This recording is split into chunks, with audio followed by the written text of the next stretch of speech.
Es tiempo de abrir la siguiente mesa. Acabamos de dar un repaso por la situación actual del trastorno depresivo mayor en España. Ahora nos vamos a centrar en una de sus consecuencias, el suicidio. Para ahondar sobre él, en esta ocasión me acompañan hasta 5 personas. Estamos bastante bien acompañados hoy. Les voy a presentar. Bueno, por allí tenemos a Beatriz Vallejo, asesora en el equipo de coordinación regional de salud mental del Servicio de Salud de Castilla-La Mancha. Hola, Beatriz. A su lado está Nicole Haber, coordinadora autonómica para la prevención del suicidio de la Dirección General de Salud Mental de la Consejería de Salud de las Islas Baleares. Ana de Santiago, jefa de la sección de atención especializada del Servicio de Psiquiatría del Hospital Marqués de Valdecilla, en Santander. Y por aquí a mi izquierda, en el equipo de hombres, tenemos a Antonio Linares, coordinador de cuidados en salud mental del Hospital Puerto Real de Cádiz, y José Carlos Soto, codirector de los grupos de ayuda mutua de la Asociación Princesa 81. Bueno, bienvenidos. Vamos a hablar del suicidio. ¿Cuáles son los datos de suicidio en España? ¿Le parece, Carlos, empezamos por usted? Uy, yo soy muy poco dado a dar datos, ¿eh? En cuanto a cifras, bueno, antes, la anterior mesa ya lo han dicho, hay el número de más de 4.000 afectados, pero ya digo, yo soy muy poco dado a dar cifras, ¿no? Lo importante es que son personas que, como también se ha dicho, están sufriendo, que en muchos casos se desconocen exactamente lo que les pasa, y lo pensaba mientras les escuchaba antes, ¿no? Yo me di cuenta, supe que yo había pasado por una depresión tiempo después de que mi hija se suicidara, ¿no? Porque yo no sabía que tenía una depresión, y casi nadie de las personas con las que tratamos hoy en día al final saben que tienen una depresión hasta que alguien de su entorno se lo comunica. Y por eso a mí lo que me parece más importante, e insistiremos creo que todos en ello, es que todo el trabajo de los sanitarios y de los profesionales, al final, si no hay una información a la ciudadanía de forma que pierdan ese miedo a enfrentarse a la palabra suicidio, miedo a visitar a un psicólogo, a un psiquiatra, y ayudar a los que tenemos alrededor cuando notamos algo raro, pues al final no estamos haciendo mucho, ¿no? Yo sí quería comentar algo de números. Estamos de acuerdo en que los números son números, es algo como frío. Cada persona que muere por suicidio es el drama importante, pero colocar números nos hace ver cuál es la dimensión del problema. Realmente es un problema de salud pública de primerísimo rango. El número de suicidios del 2022, 4.227, y lo pongo así porque no pueden ser 26, hay uno más, y es dramático. Son más que todas las muertes por accidentes de tráfico, por accidentes laborales, por muertes por homicidio y muertes por violencia de género. Creo que eso nos coloca en una situación realmente para que veamos la dimensión del problema de manera muy integral. Y luego, el 2022 ha sido el año que ha tenido mayor número absoluto de suicidios, 3 años consecutivos, después de la pandemia, aumentando el número más elevado de lo que va de siglo, que fue en 2014, 3.910 creo, ahí ya, perdón, que igual me pierdo, pero afortunadamente parece que, aunque son provisionales los datos de 2023, parece que está rebajando, iniciando un poquito la tendencia inversa. Bien, eso es una buena noticia que no quita un ápice del drama que supone, del gran problema de salud pública que supone el suicidio en nuestro país, en el mundo entero y en nuestro país. Las tasas, estos son los números absolutos, pero las tasas, que también nos da un poco la situación de, bueno, vamos a ver cuántas personas se suicidan por 100.000 habitantes en España. Las tasas están siempre similares, en torno al 8, 8,85. Creo que el 2022 también fue la tasa más alta de suicidio. Realmente es la primera vez que ha apuntado tanto, ¿no? ¿Verdad? Porque llevamos como 20 años, hacemos un análisis en España con una media de 3.600, más o menos, algunos años más alto, un poco más bajo, pero es la primera vez que pasamos la barrera de los 4.000, ¿no? Teniendo en cuenta también a todas las personas afectadas por suicidio, ¿no? Que es el duelo por suicidio es uno de los duelos más graves que existe, que nosotros decimos que es un triple duelo, ¿no? Porque no solo has perdido a alguien querido, sino que lo has perdido en circunstancias muchas veces pues, repentinas, trágicas y muy dolorosas, ¿no? Muy desagradables. Pero es que además hay un duelo añadido que es el estigma, que es una muerte muy estigmatizada, ¿no? Que las personas, pues a ti se te muere alguien por una enfermedad o incluso por homicidio, ¿no? Tu entorno te acoge, ¿no? Te envuelve, tú puedes ahí desahogarte, repetir tu desgracia hasta que lo necesites, estás acompañada, pero se te muere alguien por suicidio y es, ¿no? Como se te hace un vacío alrededor que ni tú mismo quieres hablar ni sabes, porque estás en shock, ¿no? Porque no es solo la tristeza inmensa de haber perdido a esa persona, sino que ahí hay un choque de emociones como la rabia, la culpa, ¿no? ¿Qué habré hecho yo? La vergüenza. ¿Qué pensarán? ¿No? He sido mala madre, mal padre, mala hija, mala pareja, mal compañero, ¿no? Las personas no es que no te quieran ayudar, es que ¿qué le voy a decir, ¿no? ¿Cómo estás? ¿Cómo va a estar? Pero es como un silencio, ¿no? Entonces es uno de los peores duelos que existen y el que se vive más solo, ¿no?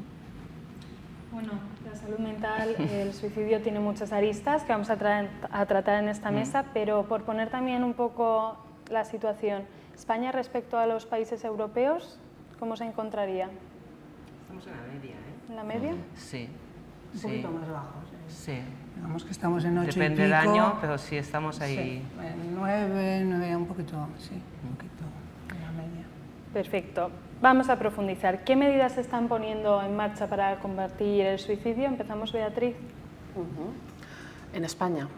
En España. Vale, por centrar un poco. En España y luego ya nos vamos centrando por comunidades, ya que Vale. tenemos diferentes representantes. Vale, si queréis empiezo un poco por España, ¿vale? Porque es verdad que en los últimos años hemos visto muchos avances. Es verdad que en la última década, bueno, si vamos un poquito hacia atrás, hacia 2017, donde se empezaban a poner en marcha los primeros planes de prevención a nivel de comunidades autónomas, claro, no ha pasado mucho tiempo, es decir, en 7 años la concienciación, la sensibilización de toda la sociedad ha sido brutal y los gobiernos, en este caso autonómicos, se han puesto las pilas. Prácticamente todas las comunidades autónomas ya están muy avanzadas. A nivel de España es verdad que ha habido intentos en diferentes momentos que se han visto frustrados por razones que desconozco, pero en la actualidad sí que bueno, tenemos en marcha, pues se está ahora preparando el segundo plan de acción y también se está preparando, como ha anunciado recientemente el Gobierno de España, un plan de acción contra el suicidio, con lo cual esto es un cambio muy importante porque desde hace años se viene intentando concienciar a todos los niveles, sobre todo a nivel social, de la importancia de tener un plan nacional de prevención de suicidio, ¿vale? Porque esto es algo importante en cuanto a que concentra, por así decirlo, los esfuerzos de prevención. Se coordinan los esfuerzos de prevención porque ahora mismo en cada comunidad estamos trabajando en ello con nuestros medios.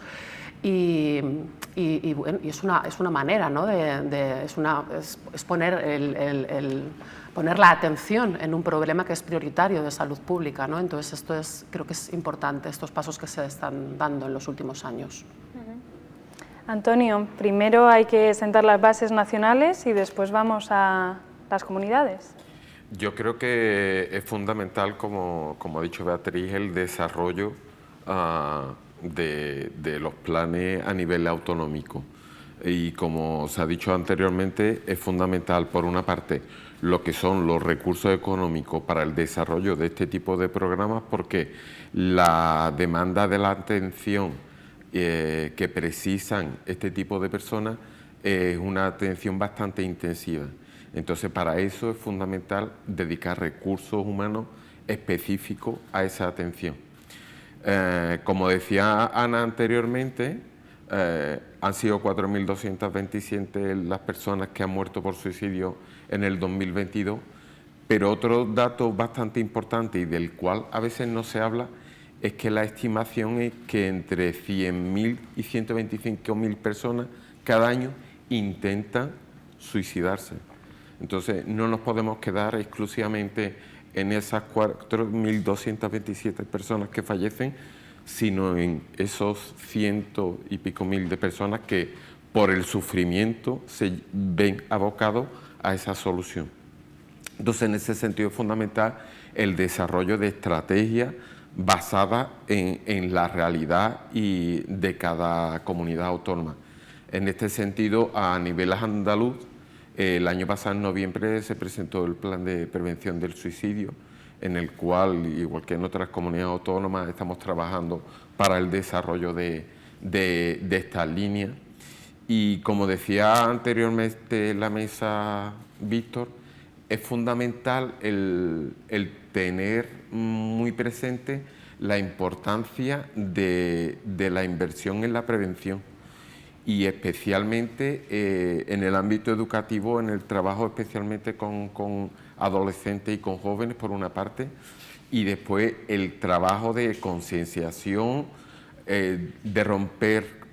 Yo creo que es fundamental la campaña que la Organización Mundial de la Salud desarrolla de cambiar la narrativa respecto al tema del suicidio, porque es fundamental el ver y ser consciente de que el suicidio se puede prevenir, de que podemos desarrollar como sociedad respuesta a esta nueva realidad y a este grave problema de salud pública, y que no es solo responsabilidad de los profesionales sanitarios, sino que tiene que ser una respuesta a nivel social, a nivel educativo, a nivel de las organizaciones sociales.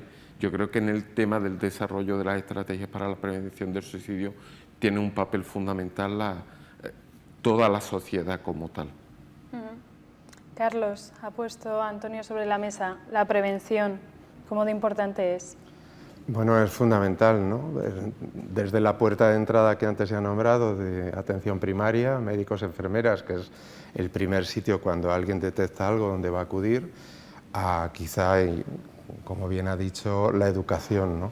Es fundamental que demos una educación sobre prevención del suicidio en colegios y en institutos, sobre todo porque lo que queremos es corregir el problema y lo tendremos que corregir con los más jóvenes para que esto no siga alargándose en el tiempo, ¿no? No solamente formar a los adultos. Y eso es algo donde creo que se cojea un poquito todavía.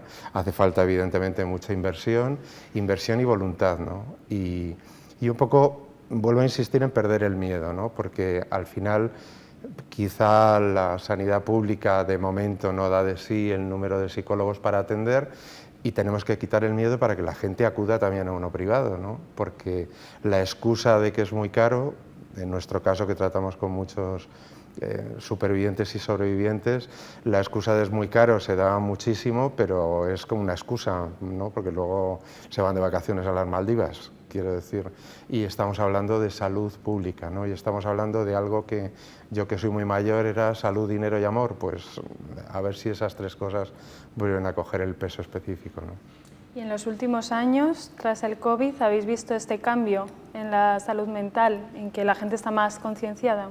En mi caso, en la ciudad donde vivo, en Madrid, sí, ¿no? Esa colaboración que yo he hecho, antes ha dicho Mercedes, para formación en atención primaria, a nosotros ya hay que se ponen mucho en contacto muchos padres o muchos familiares por algún caso. Sí nos ha llegado ya, sobre todo en caso de adolescentes, que el médico que les atendía o la enfermera, porque el sector de enfermería me parece que es muy próximo, a veces tiene mucha más facilidad con los adolescentes. Ya el hecho de preguntarles, oye, te noto raro, tienes algo que contarme, quieres a ver que salgan tus padres y hablamos, esto ha facilitado mucho y es la puerta, ¿no?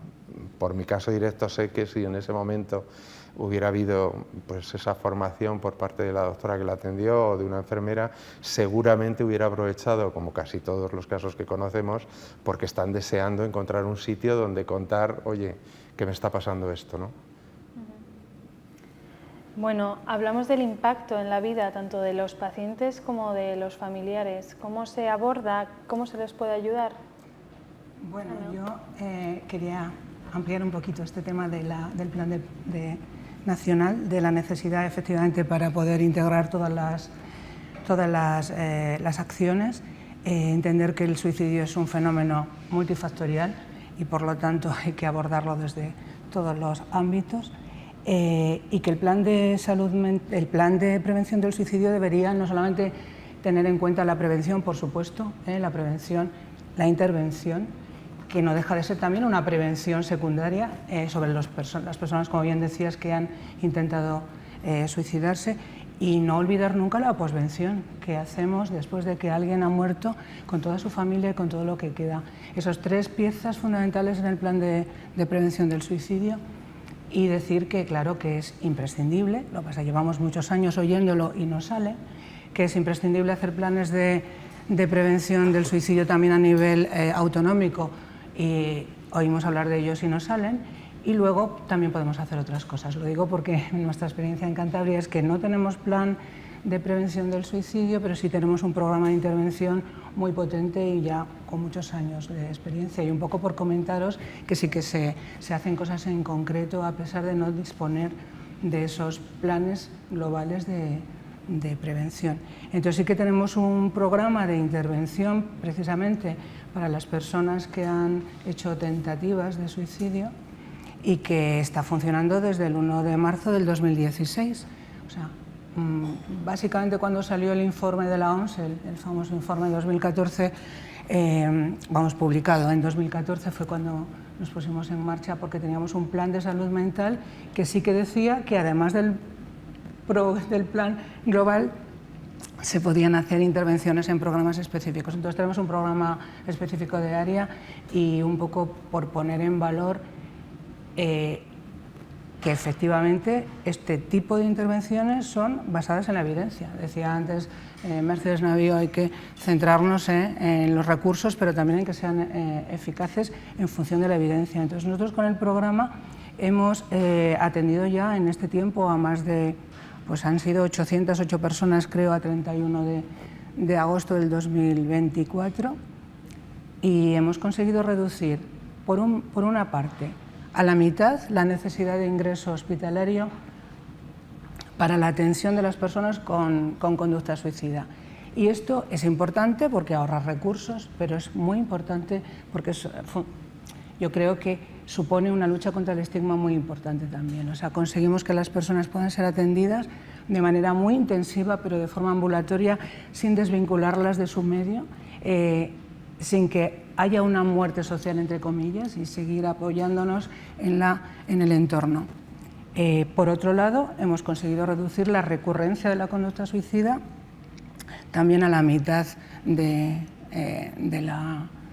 a la mitad comparándolo con la intervención convencional, a la mitad de las cifras, del 22% que está en el resto de los estudios y en el resto de las áreas de salud que no son referencia de la nuestra, pues aún no llega al 12%.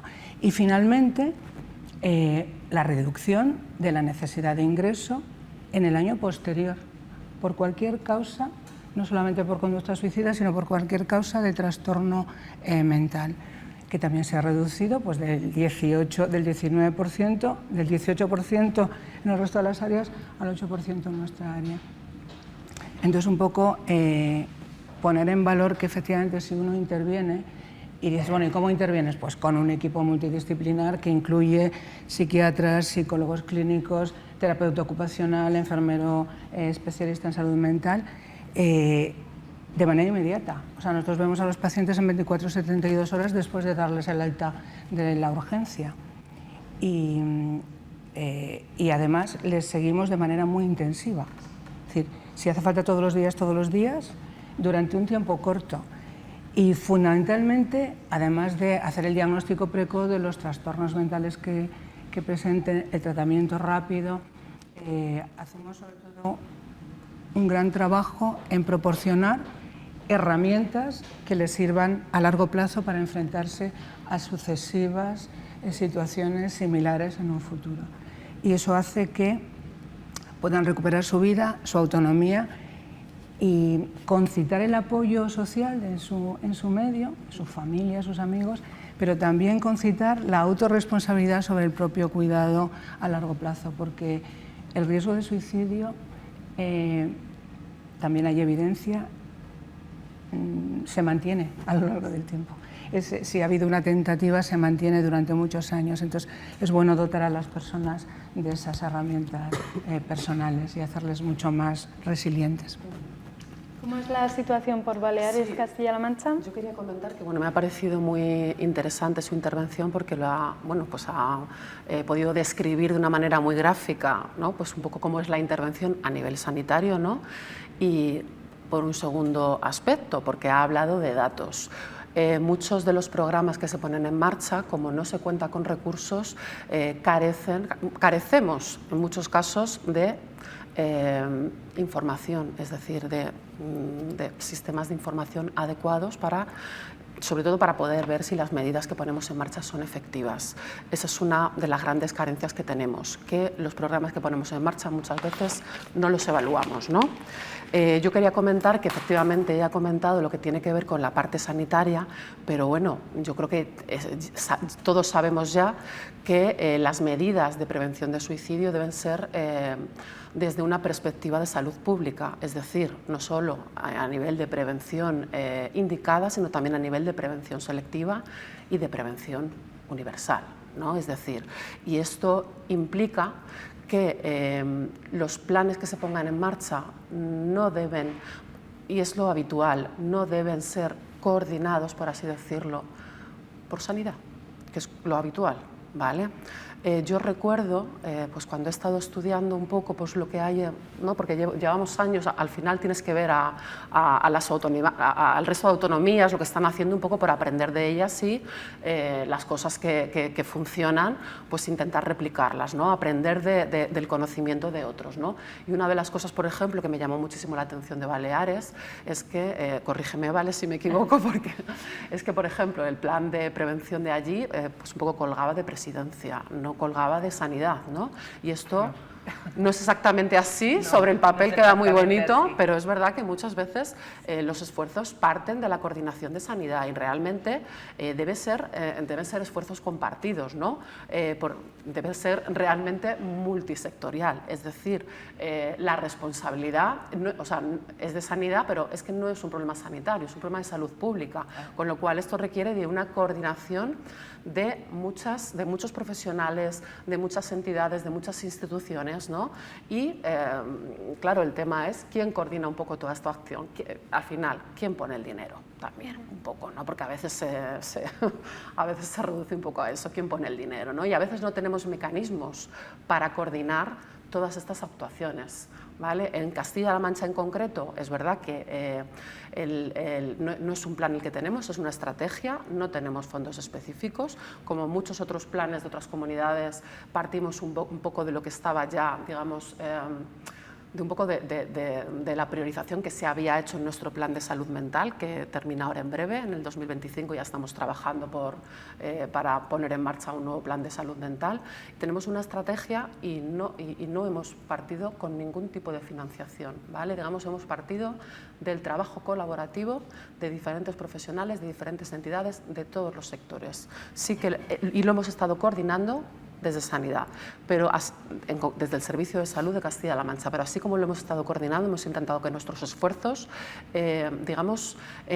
sean un poco la coordinación, por así decirlo. Nos hemos organizado muy por grupos de trabajo, con representación de todas las entidades y hemos ido, pues cada año hemos ido priorizando en función de los recursos que hemos ido teniendo, hemos ido priorizando actuaciones que hemos consensuado entre todas las entidades que pertenecían, digamos, a este grupo de trabajo. Y bueno, así por ejemplo en los últimos años, en este último año sí que estamos poniendo, digamos, más hincapié en el código de riesgo de suicidio, que es un poco lo que planteaba yo, no a nivel de sanidad, pero sí que es verdad que otros años, por ejemplo, hemos dedicado más atención al ámbito educativo. Hemos tenido mucha colaboración con Consejería de Educación, con Consejería de Bienestar Social, por citar dos, ¿vale?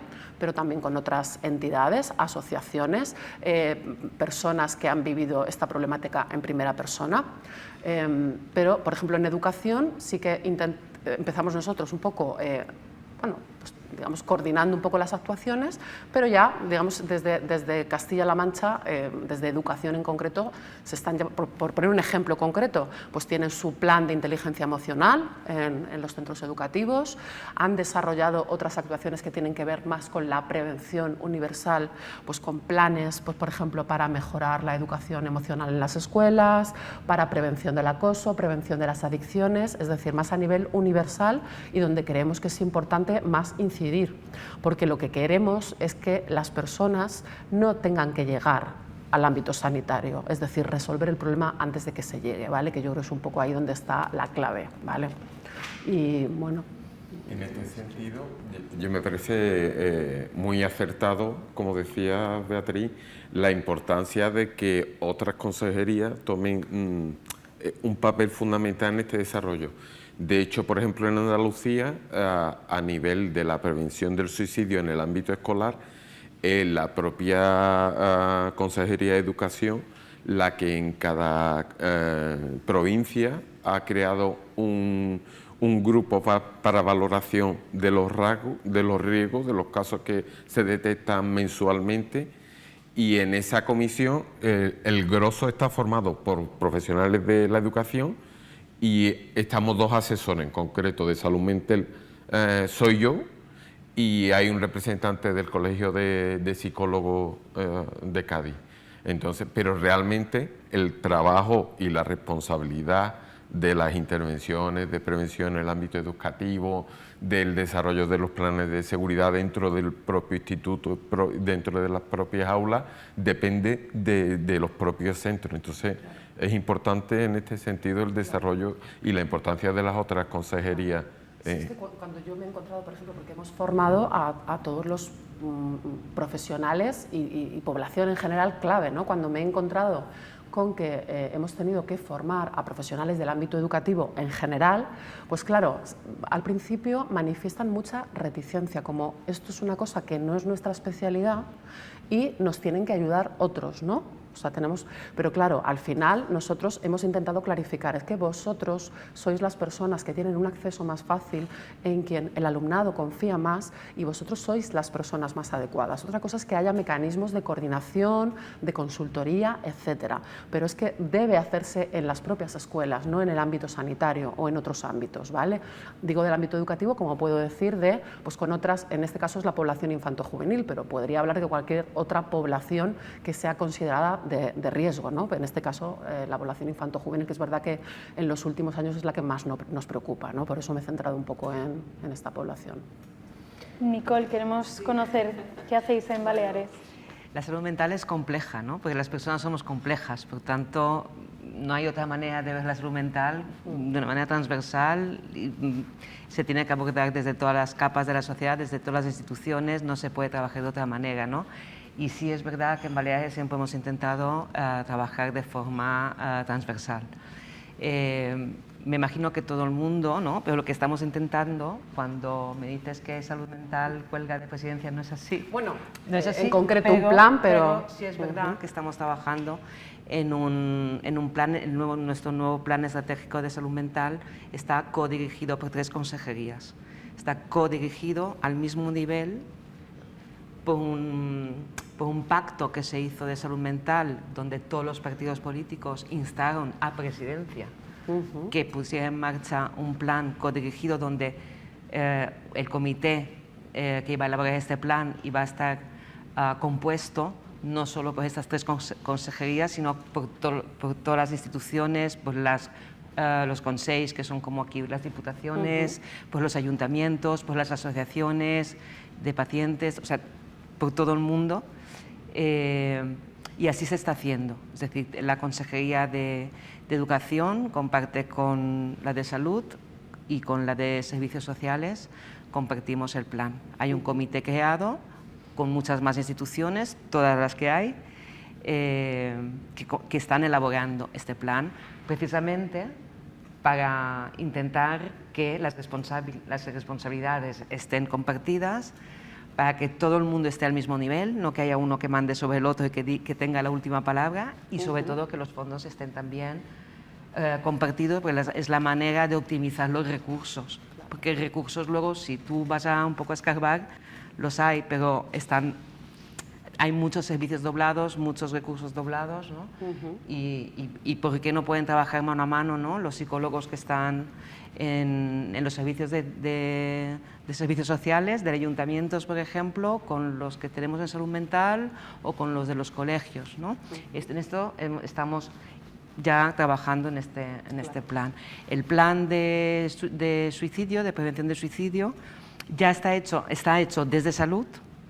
El de suicidio se publicó en el 2020, pero teniendo en cuenta a todas las instituciones. Ahí sí participaron todas y vamos sacando memorias cada año donde todas las instituciones van reportando lo que hacen. Por lo que hemos apostado es sobre todo por la coordinación. Es decir, desde salud hemos hecho los deberes, creo, ¿no? El modelo que apuntabas, Ana, también lo compartimos absolutamente. También empezamos en el 16 con un equipo multiprofesional de intervención inmediata, de un tratamiento especializado, ambulatorio, voluntario, de 3 a 6 meses en un hospital.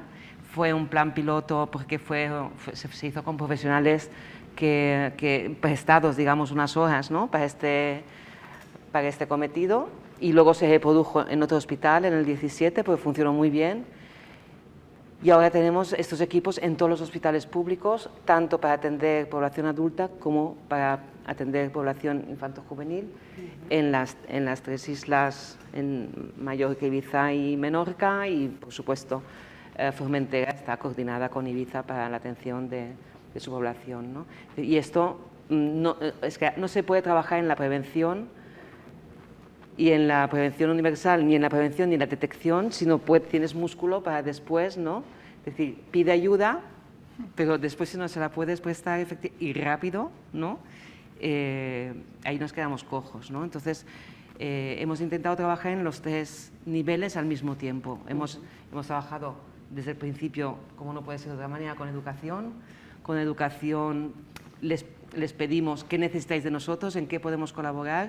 Nos dijeron, necesitamos todo porque existe, es un tema que existe, pero es un tema muy tabú, no sabemos cómo afrontarlo y no nos vemos capaces, ¿no? Entonces, aparte de elaborar la guía, aparte de hacer un protocolo de derivación y aparte de darles formación continuada, nos piden lo que tú apuntabas, nos piden soporte, porque ningún profesional, sea del ámbito que sea, al nivel que sea, se puede ver solo frente a una petición de auxilio por ideación suicida, frente a una persona en riesgo por suicidio. Tú no puedes trabajar solo. Y además, si trabajas solo, el peso de la responsabilidad que tú sientes hace que te bloquees y que no vayas a actuar correctamente, ¿no? Entonces, lo que hemos hecho es un equipo de coordinación muy potente. Empezó con un equipo de coordinación para los centros educativos, con una enfermera de salud mental. Es un programa muy bueno que tuvimos y que tenemos. Y ahora hemos creado otro equipo grande que trabaja mano a mano, pero para ofrecer supervisión, coordinación, gestión de casos a cualquier profesional de cualquier ámbito de las 4 islas que tengan un caso de una persona delante de ellos en riesgo por suicidio y necesiten, pues nos escriben, nos llamamos por teléfono, ¿qué pasa? Nos cuentan el caso y podemos supervisar. Ahora Educación, que también está haciendo sus deberes excelentemente, aparte de todos los planes que están haciendo de salud de bienestar emocional en las aulas, acaban de contratar 39 psicólogos este año para trabajar en todos los centros públicos de secundaria. Eso es un gran avance. Nosotros estamos intentando hacer los deberes y ponerlos también en primaria, ¿no? Lo que pasa es que tenemos la dificultad en encontrar profesionales en sanidad. Necesitamos psicólogos clínicos y el sistema no produce psicólogos clínicos suficientes y estamos pero estamos luchando también para introducirlos en primaria. Pero necesitamos en esta primera línea, ¿no? Porque yo creo que ha pasado, ¿no? No solo en España, sino por todo, que sobre todo después de la pandemia, hay un pool muy grande de personas, sobre todo jóvenes, que no están tan mal como para ser absorbidos por los servicios de salud mental, o por lo menos los servicios de salud mental no estaban preparados para eso, porque están hechos para trastorno mental grave, pero que tampoco son tan leves, como para que el orientador de un colegio o el médico de familia pueda, ni tiene tiempo ni tiene capacidad para atenderlos, ¿no? Y este pool es muy grande. Niños con autolesiones, que antes veíamos las autolesiones en pacientes muy graves, ahora, debido a las redes sociales, que no ha salido el tema aquí de las redes sociales, pero también hay mucho que hablar de los móviles y las redes sociales, ¿no? Pues se ha extendido. Y entonces es una conducta más no adaptativa de gestión emocional, igual que lo pueden ser las drogas, el alcohol o la automedicación, ¿no? Pues que ahora los jóvenes conocen y es muy fácil pues aprender a mitigar tu dolor, ¿no? Pues entonces todo este pool, ¿no? de personas con un malestar importante, ¿quién lo absorbe?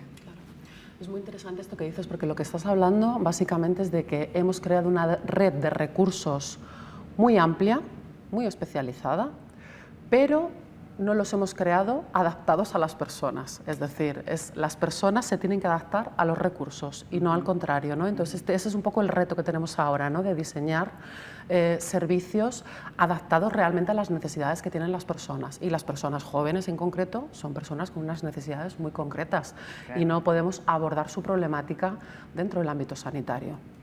Sobre ello, Beatriz, quería preguntarle a Carlos, precisamente, hemos hablado de planes, de estrategias, pero ¿se está escuchando a los pacientes y a sus familiares? ¿Estáis dentro?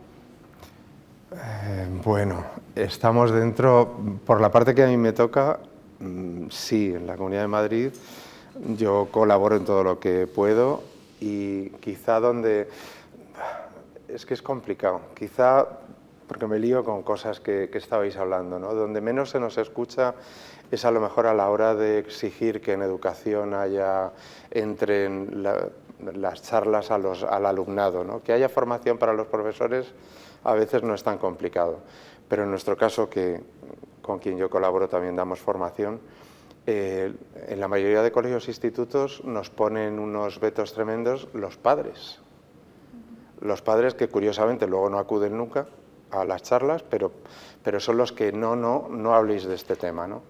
Y yo insisto un poco en lo que decía al principio, es fundamental que impliquemos a toda la sociedad y que empecemos por ellos, ¿no? Y la experiencia que nosotros hemos tenido en las charlas que hemos dado, yo recuerdo con mucho agrado en Canarias dimos una formación para todos los alumnos de primero y segundo de todos los institutos de Las Palmas y funcionó perfectamente, se hizo con muchísimo cuidado, evidentemente estamos hablando de un tema delicado, pero como siempre en ese momento detectamos varios casos que se emocionaron con lo que se contaba y ya podían ver qué problema había ahí, y luego es que ellos mismos funcionaron como agentes, ¿no?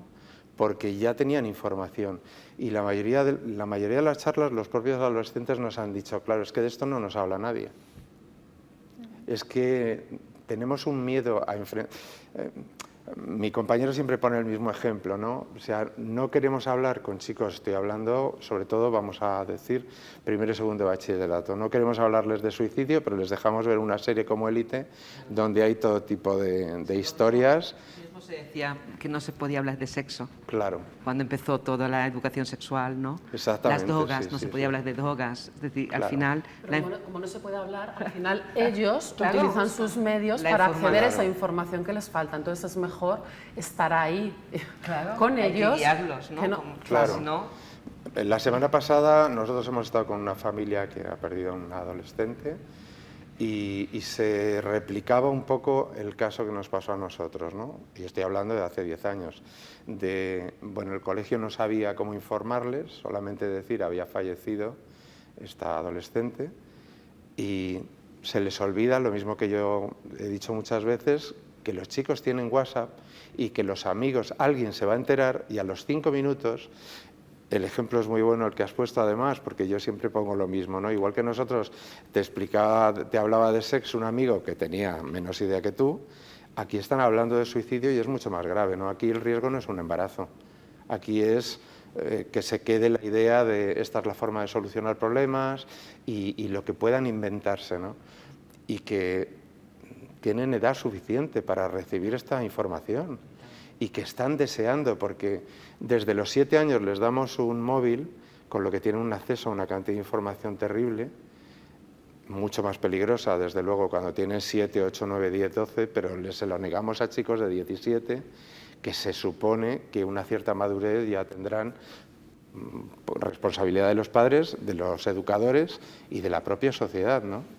Si ellos lo están viendo en todas partes. Entonces, ese es un poco donde está el problema y donde yo creo que se tiene que centrar también ese plan nacional, porque muchos de los autonómicos lo contemplan, ese plan nacional, y, por supuesto, medios. Si no hay dinero, todo este esfuerzo que yo veo en todos estos profesionales y en otros que conozco de otras comunidades, vuelvo a decir, es un esfuerzo que les tiene que provocar una tristeza tremenda, decir, estamos aquí matándonos a trabajar, invirtiendo mucho tiempo, mucho esfuerzo por un servicio público y no vemos respuesta en quien tiene que decir, oye, esto hay que pagarlo, hay que ayudar a que se extienda y hay que apoyarlo, porque ahora sí voy a dar una cifra, que no se nos olvide nunca, son 11 al día de momento. Las estadísticas fatalmente hechas siempre, ¿no? Porque debemos ser el país más torpe del mundo, porque las caídas y la toma de medicamentos parece que tenemos un país maravilloso, pero debemos ser muy tontos, porque nos tomamos cantidades ingentes, ¿no? Cuidado con eso. Antonio, no sé si quieres añadir algo de Andalucía. Como él decía, a veces es verdad que tenemos la dificultad, como decía Carlos, de la disponibilidad de cara a desarrollo de programas que podríamos decir innovadores, basados en evidencia. Y nosotros, por ejemplo, en nuestro hospital, fuimos los propios profesionales los que de alguna forma dijimos en el año 2014 hay que empezar a intervenir en el ámbito educativo, y justo de la mano de una asociación local de familiares y usuarios y usuarias dijimos vamos a empezar a intervenir en el ámbito educativo, y de forma coordinada empezamos primero en la intervención con un programa que desarrolló la Escuela Andaluza de Salud Pública, que se llama Lo Hablamos, para romper el estigma sobre los problemas de la salud mental, porque, como hemos dicho anteriormente, el silencio mata, eso sí que mata de verdad. Entonces, es un programa que te hace intervenir con los propios alumnos, y la evidencia de un estudio que realizamos es que es muy efectivo en primero y en segundo de secundaria, más que en tercero y cuarto, y de alguna forma es fundamental a veces el decir, bueno, de qué forma nos organizamos, de qué forma organizamos la agenda para poder dar respuesta a esa nueva realidad y a esa nueva demanda. Y nosotros empezamos interviniendo desde el ámbito de romper el estigma hacia los problemas de salud mental, y después fueron los propios profesores los que en el año 2017, con el tema de las autolesiones, empezaron a decir, ya estamos dentro de los institutos, y eran los propios profesores los que nos decían, precisamos que nos ayudéis porque no sabemos qué hacer, cómo actuar, cómo intervenir. Y eso nos llevó a poco empezar con el tema de las autolesiones, y posteriormente ya en la intervención propia con los profesores de la prevención del suicidio, con estrategias concretas. Hemos ido desarrollando un programa que ya desde el 2018, ahora mismo ya no tiene, bueno, sí tiene mucho que ver, pero es fundamental la formación con role-playing de los propios profesionales, de cuando me encuentro con un chaval en clase o que me viene a la tutoría, ¿qué le pregunto, qué le digo? ¿Cómo se pregunta Y cómo eso? claro, entonces romper con eso, porque es verdad que la falta de información hace, pero cuando un chaval viene a buscarme y me lanza estoy mal, estoy pensando, el miedo es, no hombre, que no es para tanto, que es lo que hemos hablado precisamente, se ha hablado anteriormente. Entonces es fundamental que las personas sepan que se puede preguntar, que es bueno preguntar y cómo preguntar. Bueno, por avanzar un poco en el debate, antes hemos hablado del trastorno de depresión mayor, y entonces, Ana, me gustaría que habláramos de la relación de esta depresión con las ideas suicidas y qué abordaje farmacológico existe actual. Bueno, no todo el mundo que se suicida tiene una depresión, ni todas las personas que tienen una depresión se suicidan, pero la depresión multiplica por lo menos por 8 el riesgo de suicidio. Desde luego, si tratamos de forma adecuada el trastorno depresivo que afecta, antes has dicho algunas cifras muy elocuentes, Víctor, 1 de cada 5 mujeres, 1 de cada 10 varones va a tener una depresión de las de verdad, o sea, no, porque además decimos depresión mayor, pero luego están todos los trastornos adaptativos que también van con sintomatología depresiva y que también dan sufrimiento y riesgos de suicidio. Pero bueno, centrándonos en la depresión, ese aumento del riesgo es muy importante, con lo cual una manera realmente eficaz de prevenir el suicidio es tratar de forma adecuada los trastornos depresivos. Se ha hablado mucho en la mesa anterior. Yo tal y como lo veo es rápidamente hay que detectar el cuadro depresivo, sí, tratarlo de forma adecuada y también innovar en la asistencia, porque hablamos de innovación en fármacos y los tenemos fármacos innovadores que podemos utilizar, pero cuando luego tú sabes que tienes una red de salud mental incluyendo la primaria, muy amplia, muy desarrollada, pero hay tanta demanda que se mezcla un poco todo. Entonces, si dejamos que se asista por demanda, pues la persona con un cuadro depresivo no demanda, se queda en su casa porque tiene sintomatología depresiva, no pide ayuda, tarda mucho tiempo en pedir ayuda. Entonces, la detección rápida por parte de su familia es importante, ponerle tratamiento, si la primera línea no funciona, cambiarlo rápidamente, porque ya hay evidencia, bueno, muchísima evidencia, no hay que esperar 6 semanas para cambiar, hay que ver si hay algún tipo de respuesta y si no, cambiar mucho antes.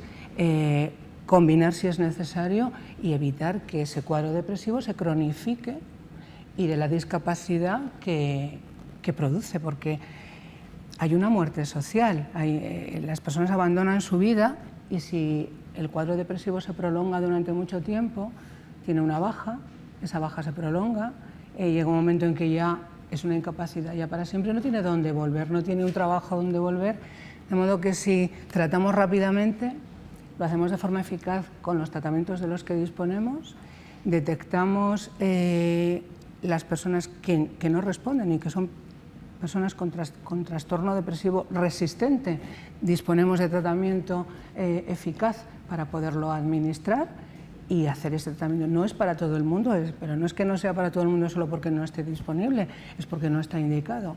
Entonces, cuando está indicado se pone y evitaremos que haya una depresión cronificada. Yo tiendo a pensar que si cambiamos también un poco esta manera de abordaje, digo en nuestras unidades de salud mental, donde la demanda se come la manera de atender a los pacientes por necesidad de cuidados. Este es grave y este hay que atenderle y hay que verle la semana que viene, no cuando de la agenda, porque entonces está todo... y ese es uno de los problemas que estamos viendo, de modo que tratando bien la depresión resistente, también estamos haciendo una prevención del suicidio importante. Y la depresión es un cuadro grave que va asociado a muchísima discapacidad, que sabemos que es la segunda causa de discapacidad, que afecta a millones de personas en el mundo, a millones de personas en Europa, y las cifras que estábamos barajando es en torno a 1 millón de personas en España. El que va bien, muy bien, y ese no le tenemos en cuenta, pero el que va mal, y hay que ponerle tratamiento rápido para resolverlo. Bueno, voy a añadir un tema. Nosotros, precisamente en este tema de tratar el suicidio, prevenir el suicidio, atender a las personas con conducta suicida y tratar las depresiones resistentes, pues al final hemos hecho un gap, porque todo tiene una relación, está interconectado, y nos hemos reunido pues muchísimos hospitales, centros donde se administran estos tratamientos innovadores para la depresión resistente, para ver hasta qué punto es eficaz en la prevención del suicidio en concreto, no solo en resolver el cuadro depresivo, sino también en prevenir el suicidio. Entonces, cuando os digo que somos muchos centros, estoy hablando de que ya creo que vamos por 17 centros en todo el Estado. Bueno, partió la iniciativa de Valdecilla, pero rápidamente nos hemos unido muchísimos centros para juntar toda la muestra y poder establecer realmente conclusiones y resultados que sean realmente basados en la evidencia. Bueno, pues tengo que deciros que con los resultados preliminares, a un seguimiento de seis meses, desde que se inicia el tratamiento para depresión resistente con este tratamiento, el único indicado que tenemos en la actualidad para depresión resistente, las tentativas de suicidio en la muestra que tenemos ahora mismo analizada era del 55% y a los 6 meses es del 5%. Eso supone la 10ª parte. A ver qué pasa con 1 año y a ver qué pasa con 2 y con 3 cuando hagamos seguimiento. Pero esos resultados preliminares, la verdad que nos han dado, bueno, pues un soplo de esperanza muy importante, ¿no? Tratamos la depresión, evitamos también el riesgo de suicidio. Sí, porque hablábamos de la depresión en jóvenes, pero en adultos... Y las tasas de suicidio en niños, o sea, vamos a ver, un muerto es terrible, no vamos a minimizar el riesgo, pero claro, la tasa de suicidio en menores de 15 años es de 1 por 1.000.000. Es verdad que en estos años se ha cuadriplicado, o sea, desde la pandemia ahora ya son 4 por 1.000.000, pero claro, la media nacional son 8 por 100.000, sí, y en los mayores de 79... en jóvenes hay muchísimas más tentativas, sí, pero muertes, gracias a Dios. Gracias a Dios. Hay muy poquitas, también porque los jóvenes viven en un entorno más protegido, los adultos no. Me gustaría que nos centramos un poco más, sí, en los adultos y los mayores. Quería contar una cosa sobre la depresión en general, que tiene un agravante que apuntaba antes Carlos, que es que es muy difícil a veces reconocer que uno está teniendo depresión. Es decir, tú tienes ansiedad o tienes, bueno, cualquier otro tipo de trastorno y lo detectas antes que una depresión. Y sobre todo en personas que tienen muchos factores de protección, tienen muchas habilidades de afrontamiento de la vida, que tienen muchas, ¿no? Y incluso dentro de estas personas, pues profesionales que son médicos, que son psicólogos, que son bomberos, que son, ¿no?, que trabajan para ayudar a las personas y que muchas veces nos ponemos una capita de Superman, ¿no?, o nos creemos Supermans. Entonces, es difícil reconocer cuando tienes una depresión y sobre todo reconocértelo a ti mismo que lo tienes, ¿no? El estigma que hay sobre esto es muy importante. Por eso es tan importante todo ese trabajo, ¿no?, de medios de comunicación, de divulgación, de explicar, de hablar sobre, ¿no?, este tipo de problemas, porque necesitamos estar informados para poder pedir ayuda, si no es muy fácil dejarte ir y no... ¿Sigue existiendo este estigma y sobre todo en las generaciones mayores?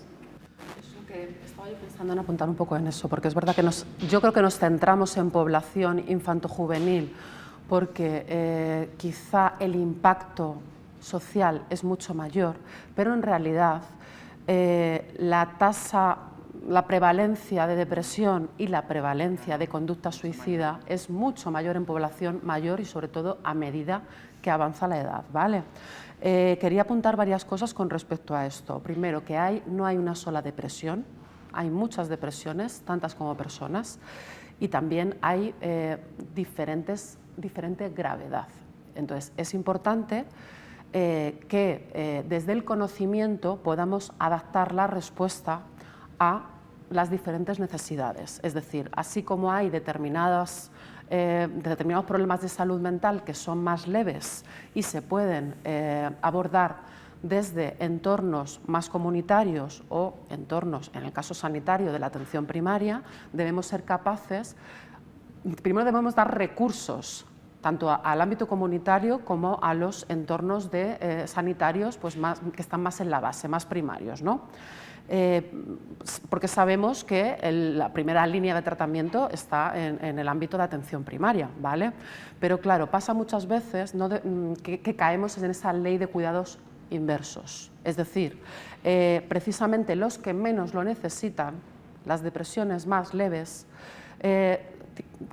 tienen más capacidad de pedir ayuda, la piden más, con lo cual la reciben más. Y realmente nos dejamos sin tratar a las personas que realmente más lo necesitan. Eso pasa muchísimo en el trastorno mental grave, pasa mucho. Es cierto que en atención primaria creo que evidentemente tienen muchos conocimientos para abordar los problemas de salud mental, pero muy pocos apoyos, muy pocos recursos. Y ahí estamos un poco con el tema de los recursos, con la necesidad de programas de coordinación con la atención especializada, programas de soporte y de digamos, donde el profesional de salud mental es un profesional más de soporte, más de consultoría, que bueno, pues lo hacen, pero son medidas que sabemos que funcionan, pero muchas veces se hacen pues, a nivel local y donde tienen recursos y donde hay vocación y motivación y tiempo por parte de profesionales, que digo yo que a veces es muy escaso en los profesionales de atención especializada. Luego también quería decir que nos estamos centrando mucho en la depresión mayor, y es verdad, yo manejaba otras cifras con respecto a depresión mayor, porque es verdad que estuve revisando la relación entre conducta suicida y problemas de salud mental, no solo depresión mayor, sino también otro tipo de diagnósticos, y aunque sí es cierto que los trastornos afectivos, y en concreto la depresión mayor, son los que más se relacionan con la conducta suicida, no podemos olvidar otro tipo de patologías como el trastorno bipolar, los trastornos de personalidad, las esquizofrenias, y yo me manejo en un poco los datos que yo he podido revisar. En el caso de depresión mayor, en torno a 20 veces más probabilidades de conducta suicida, y en el caso de esquizofrenia, que también es un dato importante, 6 veces más que la población normal de conducta suicida, con lo cual es algo importante que hay que tener en cuenta, ¿no?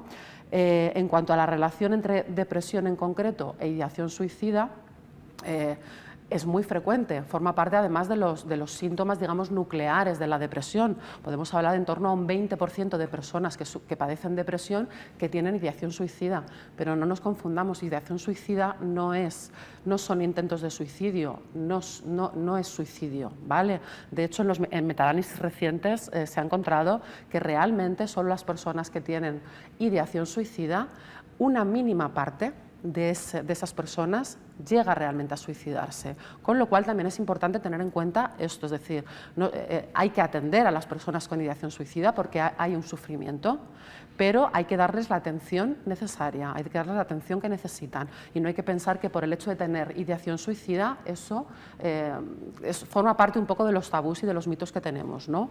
Entonces, digamos que son problemáticas diferentes que hay que abordar de manera diferente, porque una cosa es la ideación, otra cosa son los intentos o las comunicaciones suicidas, y otra cosa son los suicidios, y se relacionan con factores diferentes. En los últimos años no hemos avanzado mucho con respecto al conocimiento de cuáles son los factores de riesgo o protección.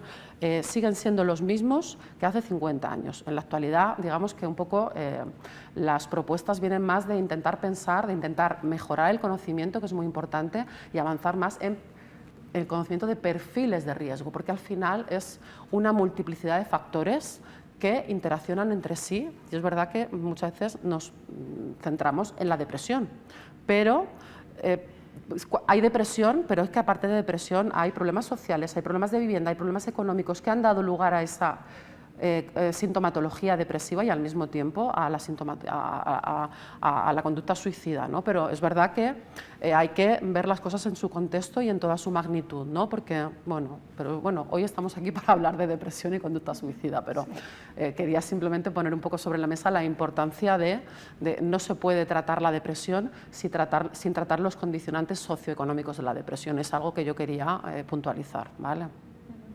Por aquí, Carlos, ¿qué perfiles veis en la asociación? Bueno, casi la gran mayoría de la gente que al final viene a nuestros grupos de ayuda, la gran mayoría son padres que han perdido a adolescentes. Es verdad que hay algún caso incluso de amigos, que a veces es una cosa que llama la atención, ¿no? Que alguien necesite ir a un grupo porque lo que ha perdido es un amigo. Parece que eso no nos parece que el sufrimiento va a ser igual, o porque cometemos ese error de comparar siempre las muertes, ¿no? Pero la gran mayoría son por hijos, digamos, no siempre son adolescentes, pero padres que han perdido a hijos. Y bueno, creo que una de las cosas que a nosotros más nos ayudó es precisamente los grupos de ayuda, el hecho de encontrar un lugar donde casi no tienes necesidad de hablar porque sabes que la persona que tienes delante de ti está viviendo algo parecido. Y sí es verdad que nosotros lo que hacemos es tratar de trabajar el duelo, ¿no? Que trabajemos esa culpa, la ira, bueno, todos esos elementos que no siempre van en el mismo orden, y que lo que hacemos es tratar de acompañar siempre y trabajar esos elementos para que ese duelo vaya siendo un poco más sencillo, ¿no? Y sobre todo, creo que lo más importante para todos es ver a gente, que en algún caso nosotros cuando comienza un grupo, que ha pasado ya tiempo y que podemos hacer una parte de la vida, ¿no? Igual completa ya no, nunca, pero por lo menos se puede seguir viviendo, y eso les da ánimo para seguir, y bueno, eso es un poco lo que hacemos y el grupo de gente que vemos sobre todo. Bueno, y hablando del acompañamiento, me gustaría también tratar el papel de la enfermería, Antonio, y las estrategias de éxito en el acompañamiento tanto de los pacientes jóvenes, de los adultos, los que tienen depresión. Cuéntanos un poco. Yo creo que el papel de enfermería, como habéis dicho anteriormente varios de los compañeros, es fundamental porque el contacto y la disponibilidad que en general enfermería tiene tanto a nivel de atención primaria, a nivel de la figura del enfermero referente escolar que hay, por ejemplo, integrado en Andalucía, o a nivel especializado, las enfermeras especialistas en las unidades de salud mental comunitaria, esa disponibilidad hace que el contacto con este tipo de personas que padecen los trastornos depresivos esté como muy presente, por una parte el sufrimiento asociado a la propia enfermedad, y en ese sentido es fundamental también el trabajo que desde enfermería se intenta desarrollar, como ha dicho Carlos, que es un elemento fundamental, el trabajo con las familias, porque como decía en la anterior mesa también Vicente, en la enfermedad mental en general y en concreto en el trastorno depresivo mayor, el cómo la enfermedad afecta no solo a la persona que padece ese tipo de patología, sino cómo afecta eso a la familia, tiene un gran peso, y por eso es fundamental la disponibilidad, y además es fundamental una disponibilidad sincera, o sea, esa disponibilidad tiene que ser cierta, de un contacto yo siempre recuerdo la importancia que en enfermería tiene de la presencia, esa palabra de la presencia, tanto con la persona que tiene la enfermedad como con la familia, es fundamental. Entonces tiene una importancia fundamental. Bueno, sé que hay muchos temas para tratar, pero se nos está agotando el tiempo. Me gustaría que cada uno dijera un poco sus conclusiones. Podéis añadir retos, deseos. Si les parece, empezamos por aquí. Carlos. Deseos, bueno, casi lo que hemos planteado, mayor información, que este nuevo plan sorpresa, porque todavía no sabemos exactamente cómo va a ser, espero que no nos asuste, tenga medios suficientes, eso es fundamental, y se ocupe, también se ha dicho, no solamente de la prevención, que es evidente, sino también de la posvención, lo decíamos al principio. Es fundamental porque quedamos muchísimos supervivientes, mucha gente afectada, que hace ya mucho tiempo se hizo el estudio, ¿no? Sale mucho más barato prevenir, y parte de los gastos que se genera son toda la medicación y el tratamiento que acreditamos, los miles de supervivientes que quedan después de los casos de suicidio, ¿no? Entonces, que haya medios y que haya conciencia de servicio público, que es lo que tienen que tener los que están trazando el plan, porque en definitiva son empleados a los que pagamos para que nos gestionen la mayor salud del país, y a veces creo que se les olvida que su trabajo es ese. Antonio. Yo, por una parte, a las personas que tienen responsabilidad política, que entiendan, como hemos dicho a lo largo de esta mesa, la importancia del esfuerzo para crear mayores recursos, y especialmente el desarrollo a nivel de recursos humanos para este grave problema social del siglo XXI, y a la población en general y en concreto también a los sanitarios, que todos podemos actuar, que todos debemos de actuar y que es importante adquirir conocimientos de cómo intervenir y principalmente que hablar sobre el suicidio salva vidas. Ana. Bueno, se han dicho ya tantas cosas que ya no, esas las asumo, y añado un poquito más el tema de la transversalidad en el plan. El plan tiene que, bueno, casi copiaros, que sea absolutamente transversal, porque sin integrar todas las actuaciones no va a ser posible hacer la prevención, la intervención y la posvención. Y desde luego hacen falta recursos. A ver, esto lo decimos siempre, pero es que en salud mental los recursos son casi siempre recursos humanos. Es que sin tiempo no es posible atender a las personas. Y entonces recursos humanos es tiempo, y eso es importante, se olvida. Estamos en un mal momento, eso es verdad, que nos ha tocado vivir, tenemos pocos profesionales y ahora mismo es así, se nos viene un mal momento, no solo en nuestra especialidad sino en todas, pero los recursos humanos son fundamentales. Y la sociedad, bueno, un poco hacerme también eco del lema de este año, del Día de la Prevención del Suicidio: hay que cambiar la narrativa, lo decía antes Antonio, hay que cambiar la narrativa, esto es un problema de todos, hay que abordarlo entre todos y quitar el estigma, porque además del sufrimiento, añadir el estigma es tremendo, es la situación, esto hay que modificarlo. Pues sigo sumando, me llega a todo lo que se ha dicho hasta aquí. Y bueno, como por parte de las instituciones, yo creo que hace ya unos años que las instituciones están haciendo los deberes, cada uno a su manera como ha podido. Bienvenido el plan de acciones tanto el de salud mental, que ya lleva 2 años, como el nuevo anunciado de suicidio, porque esto supondrá también una inyección económica, ¿no? Y un ejemplo para toda España, ¿no? Que el gobierno también ponga, ¿no? Lo diga lo suyo sobre esto, aunque ya todas las comunidades prácticamente hemos hecho nuestros deberes, tenemos nuestros planes y además adaptados a la realidad de cada comunidad también, ¿no? Pero el que haya un plan de acciones para el suicidio ayuda a que también pueda ayudar económicamente, ¿no?